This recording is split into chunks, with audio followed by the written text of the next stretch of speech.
We're going to do brake calipers on a Super Duty truck today. This is the same for all Super Duties and Excursions and also the E-Series vans. It's a pretty common issue that these calipers will go bad and start to stick. So we've got some new ones here. We're going to go ahead and put them on. I've got the zinc coated Raybestos brand. I'm sure they're all the same, but I just went with zinc so they wouldn't rust as quickly. The first thing we're going to do is get the thing up on jack stands, and since we're working on the driver's side, we're going to go ahead and turn the wheel all the way to the right, and that'll just give us some more working area to use power tools. You're going to need a 9/16 for this job, and then you're going to need a 21 to get off the caliper bolts, which also is the same as the lug nuts there.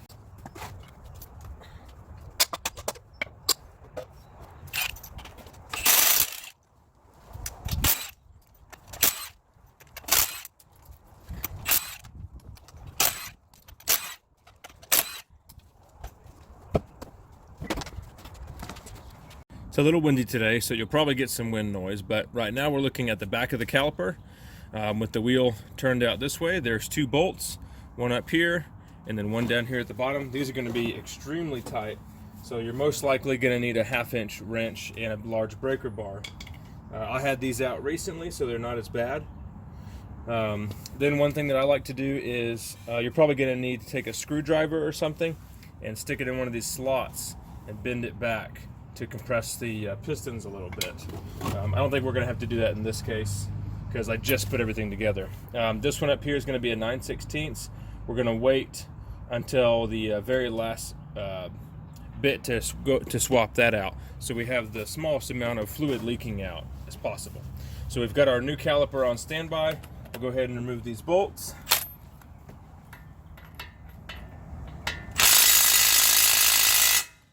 Maybe we'll remove the bolts. Let's step up to the big tool here.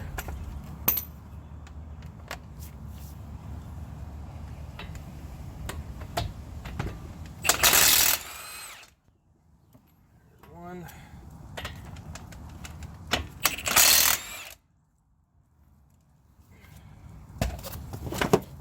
And this thing's going to be heavy, and it's probably going to want to drop on you, so what I like to do is just have some kind of thing that you can sit on and then use your knee to support the bottom of the caliper.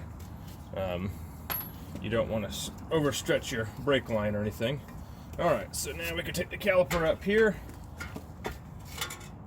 push the brake pads out, and then you may want to save the little pad spreaders. I've got brand new ones, and I've got a trick for getting those in too, because those can be a real pain in the butt.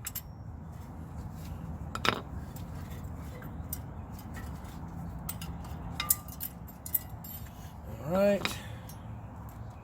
Yeah, the boots inside my calipers don't look that great. Maybe why they're starting to seize up. So you can see this one's kind of folding over on the bottom. A lot of times they'll start to fold, and then after that the boot will tear, and it'll let all kinds of crap get inside there. So right now I've got the new caliper in my lap here, just ready to swap it over. And this stuff is heavy, so be careful.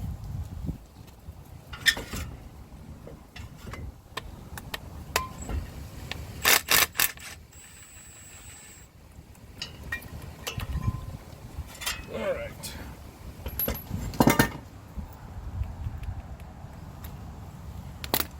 This is where we're going to get all our mess from. But this bolt is pretty dirty. This would be a good time to clean this thing out if you want. Alright, we've got our brake caliper ready to go. New washer on the banjo bolt. Well, maybe.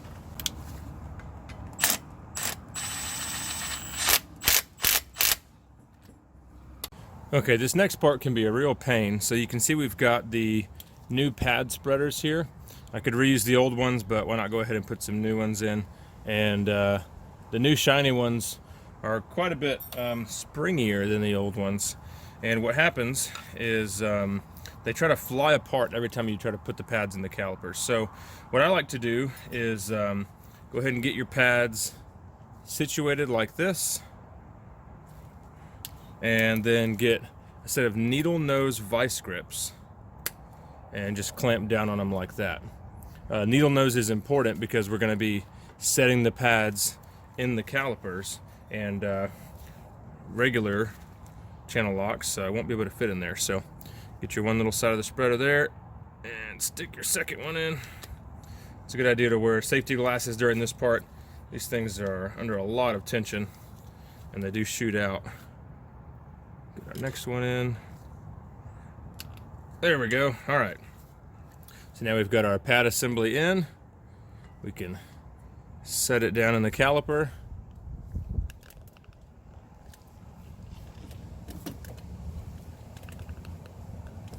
Okay. And then once everything is for sure in place, then you can go ahead and release the pliers.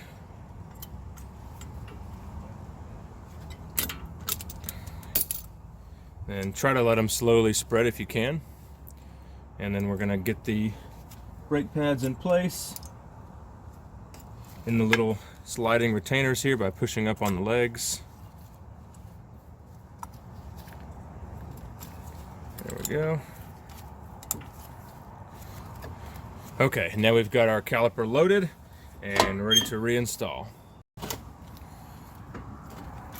Make sure you don't twist up your brake line when you're getting this thing back in. We'll get it wiggled in place there, and then we can get the bolts reinstalled. Make sure your rotor is flat up against the wheel bearing hub assembly, otherwise it can make getting the caliper bolt started a real pain in the butt. If this thing is wonky, you'll be fighting it the whole time.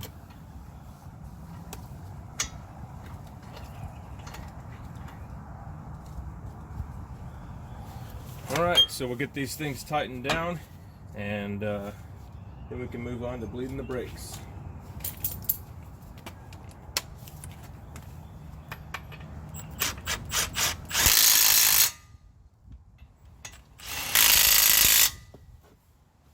Alright, so there you go. Calipers are installed. As you can see, I messed up the brake line here during the video, so I'm going to have to switch that thing back around. So that is it. As far as replacing a brake caliper goes, then all you've got to do is go through the bleeding procedure and you should be all set. Thanks for watching.